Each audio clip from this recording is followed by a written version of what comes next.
শুনে রাখুন স্পষ্টভাবে, বিজেপি দলগতভাবে নির্বাচনে লড়েনি, ভারতীয় জনতা পার্টি নির্বাচনে লড়েনি। আমাদের সিদ্ধান্ত ছিল তৃণমূলের বিরুদ্ধে যারা লড়বেন আমাদের কর্মী সমর্থক নেতারা তাকে সাপোর্ট করবে।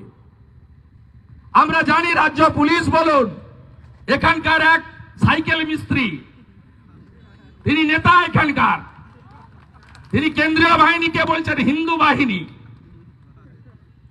আমার লজ্জা লাগে যে এইখান থেকে এমএলএ হয়েছিলেন সুশীল বাবু, সুকুমার দাস, তমালিকাদি, এই সাইকেল মিস্ত্রি মালা পরে রঙিন পাঞ্জাবি গায়ে বলছে শুভেন্দুর তুলসী তলায় কেবা বাতি দেবে রে। তার পাশ থেকে একটা চোর ছবি ঠিকাদার, সে বলছে কেউ নাই কেউ নাই। 2021-এ 2000 ভোটে জিতেছ সাইকেল মিস্ত্রি, 2024-এ 10,000 ভোটে হারিয়েছি তোমাকে আমরা। অভিজিৎ গাঙ্গুলি লিড নিয়েছে। সাইকেল মিস্ত্রি তোমাকে আমি বলে গেলাম, আপনাকে বলে গেলাম, আপনার মতো আমি ছোট লোক নই। আপনি শুধু আমার নাম বলেননি, আমার পিতৃদেবের নাম বলেছেন। আপনার পার্টির বড় বড় নেতা শিশির বাবুকে দেখলে এখনো প্রণাম করে। এই অর্বাচীন সাইকেল মিস্ত্রি বলে শিশির বাবুর তুলসী তলায় কেবা বাতি দেবে রে। চোর ছবি বলে কেউ নাই কেউ নাই। আমি 26 সালে আপনার তুলসী তলায় কে কে বাতি দেয় দেখব। সেই দিনটার জন্য আমি অপেক্ষা করে আছি।